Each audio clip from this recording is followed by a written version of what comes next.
Hi Libra, welcome po sa ating channel at ito ay inyong daily Gabay Tarot reading for December 3, 2024.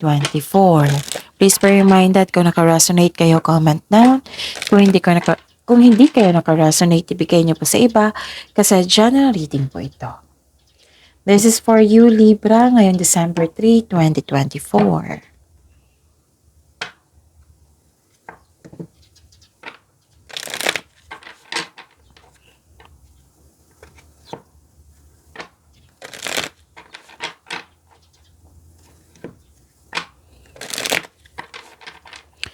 Para po ito sa inyo Libra ngayong December 3, 2024. Maraming salamat po sa inyong patuloy na suporta at maraming salamat din po sa mga hindi nag-skip ng ads.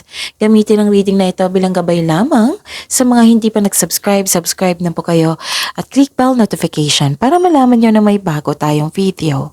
Para sa mga gustong magpa-reading po, may lumabas dyan sa screen nyo ngayon. Panoorin nyo po at sundin ang instruction.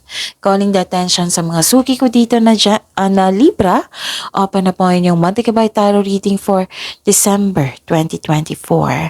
May 6 months from now reading tayo at love life reading Libra.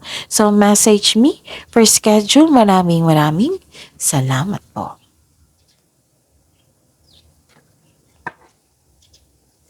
Spirits Guide, mga ganap po para kay Libra ngayong December 3, 2024. I need 3 cards po.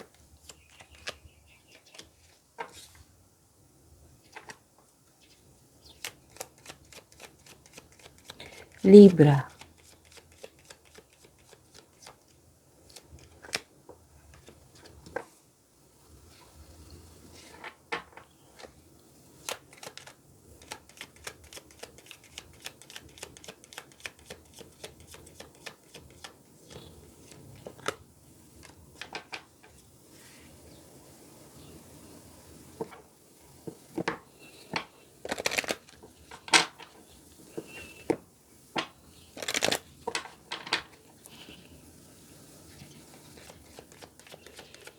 Spirits Guide, mga mensahe po para kay Libra ngayong December 3, 2024. I need 2 cards po.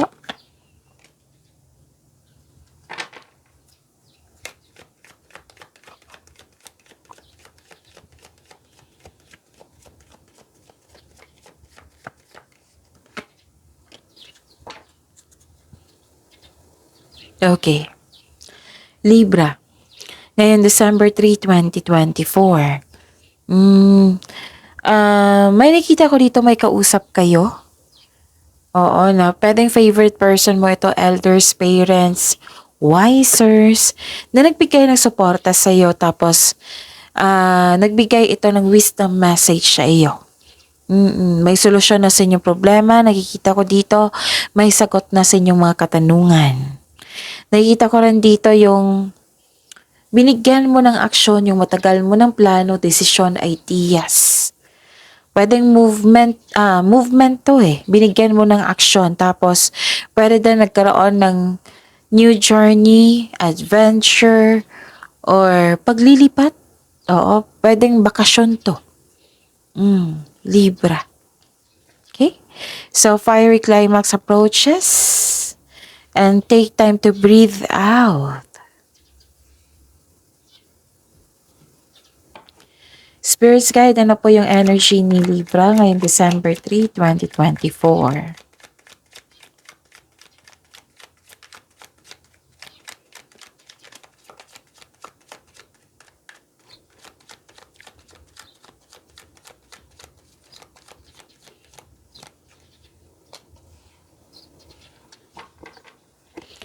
And the clarification of this card po.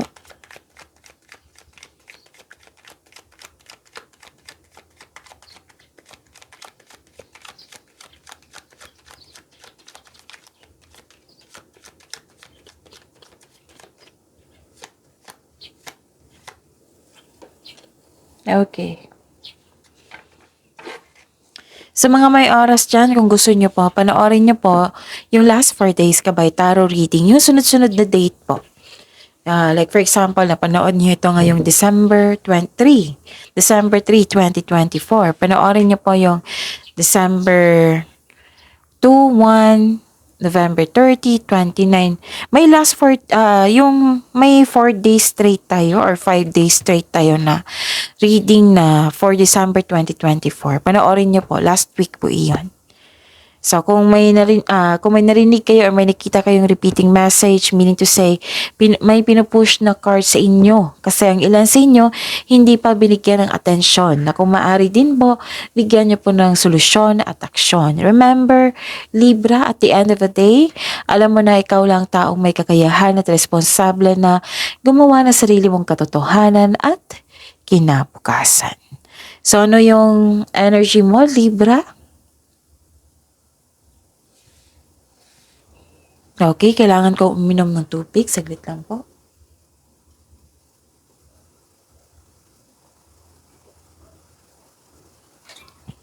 Okay. Be confident. Huwag kayong mag-give up.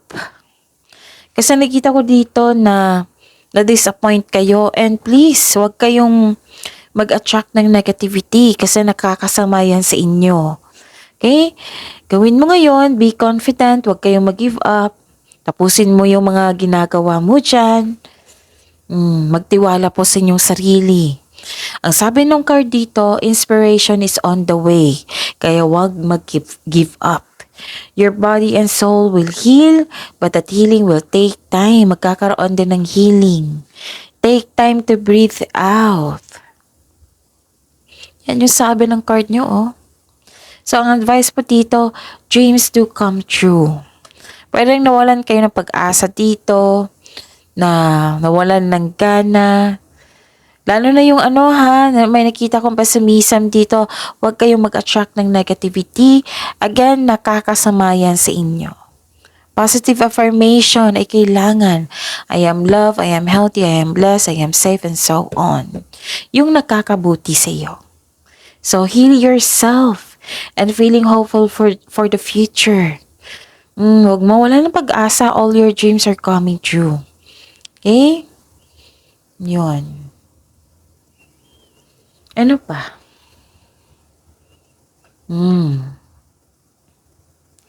Nakikita ko dito na nagkaroon po ng kung nakaramdam ka ng hopelessness before, anxiety, worries, na gusto nyo mag-give up, na nagkaroon ng lack of confidence. Ngayon, nakikita ko na dito na ayaw mo na mag-overthink. Gusto mo nang tulungan yung sarili mo.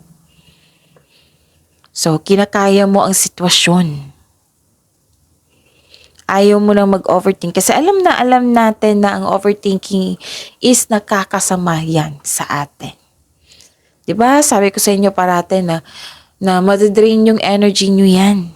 Siyempre, nawawalan ka ng gana kasi boost na boost yung energy mo na disappointed ka, ganon. Na nawalan ka ng gana sa dami ng iniisip. Ang hirap niya na, anxiety, pero magagawa mo yan. Huwag ka magpapatalo. Ako nga 2 nights na nagkaroon ng anxiety. I-pray nyo.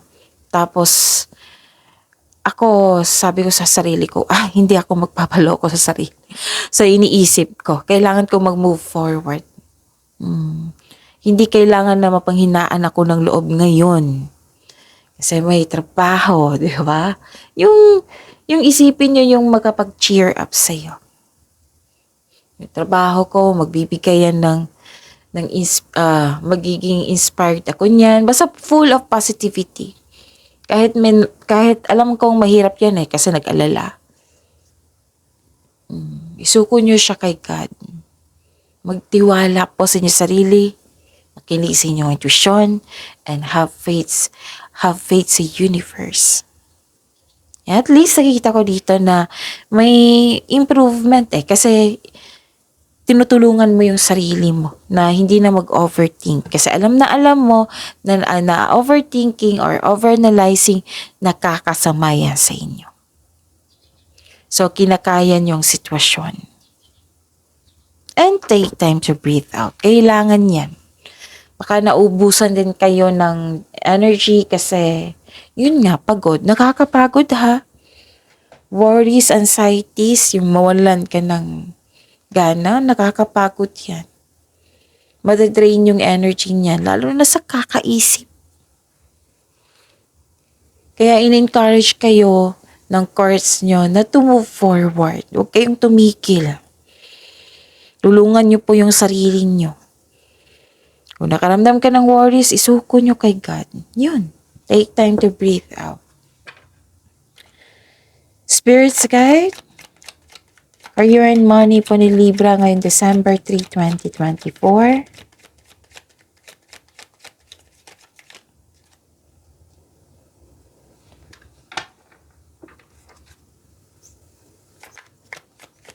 The clarification of this card po.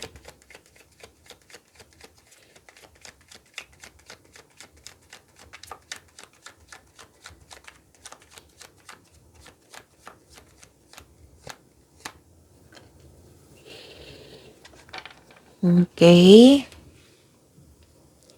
Sa career and money niyo po.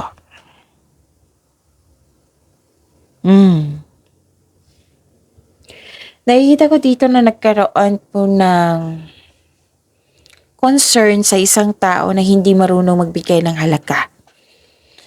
May kakilala kang very abusive sa power sa isang sitwasyon, holding grudges or acting like a bully. Kaya ang sabi ng card dito na hindi kailangan magalit. Ang sabi ng card, kaya hanggat maaga iwasan mo na itong taong ito. Huwag mong tanggapin yung, kung parati mo siyang kasama ha, huwag niyong tanggapin yung negativity niya. Yung energy niya na hindi maganda. Okay? So, yun. So, pwedeng naging toxic to sa iyo kasi very abusive. So, mag-ingat sa kanya. Umiwas na lang po kung pwede po.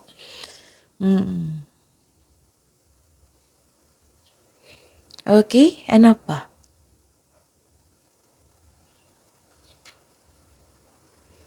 Okay. Wow. May satisfaction and abundance ako nakikita dito. May natapos kayong proyekto. Sobrang saya mo. Satisfied ka rin dito, Satisfied ka sa naabot mong completion. This is completion eh. Satisfaction and abundance. Okay? So, expect a recognition for a job well done or may nakita rin akong parating na promotion pag level up nyo. So, following intuition and honoring your ideas, it will lead you to increased prosperity and abundance. Kung hindi nyo pa alam kung paano mag-connect sa inyong intuition, i-search nyo pa sa Google kasi maraming paraan yan. Makatulong yan sa pag-increase ng iyong prosperity and abundance. And honor your ideas also. Thankful ka sa mga biyayang natanggap mo. You have overflowing abundance. Successful and satisfied ka sa buhay. So this card asks you to relax and enjoy what you've worked hard to achieve. Magiging generous ka dito, Nag-share ka ng good fortune to others and your generosity will always flow back to you. So this card signal abundance in all areas of your life. Okay, ang ganda. So you deserve this success, Libra. Spirits guide, love, life, self-love, partnership, and romance ni Libra ngayong December 3, 2024.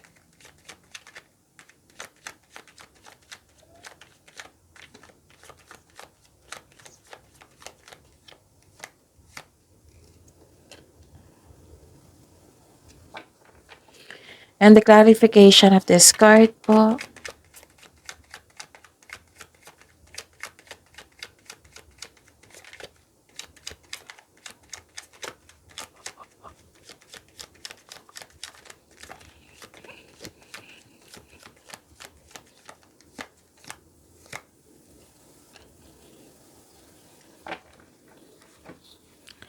Maraming salamat po sa patuloy na tiwala at suporta sa ating channel. At maraming salamat din po sa mga hindi nag-skip ng ads. Kailangan ng pagbalansa dito. Pagbalanse sa inyong emotion. Habaan ng pasensya. May nakita ko ditong disbalance and unfairness sa relasyon. Nagkaroon ng problema sa kaperahan. Kailangan ng pagbalanse. Kung walang problema sa kaperahan, make it sure balance ito. Okay? Ayun lang sa inyo dito, nag-struggle, kasi nag-struggle ka sa changes dahil nag-look back ka sa nakaraan. So, ang advice ng card niyo po dito, the advice is try to look at what you need now, sa present. You are guided to find peace. Okay? So, maaari din tutulungan kayong kaibigan nyo para magiging okay kayo. So, please know that you are divinely guided. You are guided to find peace. Okay? Ano pa?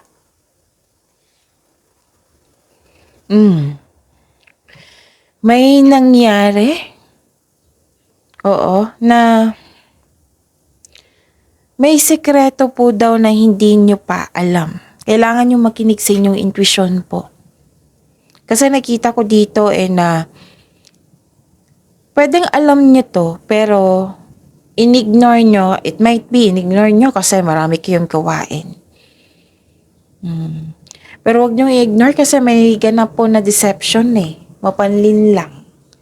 Kaya naging conscious kayo kasi nga may katotohanan na nangyari na may naulit na namang problema na nagdulot ng trauma sa'yo. Ang response kasi dito is ayaw mong alamin kung bakit ito naulit. So, ang sabi ng card nyo po dito, alamin nyo. Bigyan nyo po ng atensyon para hindi na to maulit. Bigyan nyo po daw ng solusyon. Hanapan nyo po daw ng solusyon. Na kung maaari may kausapin kayo, like nito sa oracle cards nyo, na may kausap kayo na nagbigay ng suporta sa iyo, wisdom message. Don't worry, may solusyon naman dito. Diba? May sabi ako kanina sa inyong oracle cards na may solusyon sa inyong problema. Now, may lumabas sa inyong tarot cards. Alam niyo to Bigyan niyo po ng atensyon. Pinupush ng cards niyo po. Hanapan niyo daw ng solusyon. Upang sa gayon hindi na ito maulit, kailangan ko uminom ng tubig. Salit lang po. Yun. I believe may sikreto. Or may deception, panlilinlang, panluloko naman na naghaganap. Naulit to sabi ng card. So, bigyan niyo po daw ng solusyon para matapos na, para hindi na maulit. Okay? So, give attention po.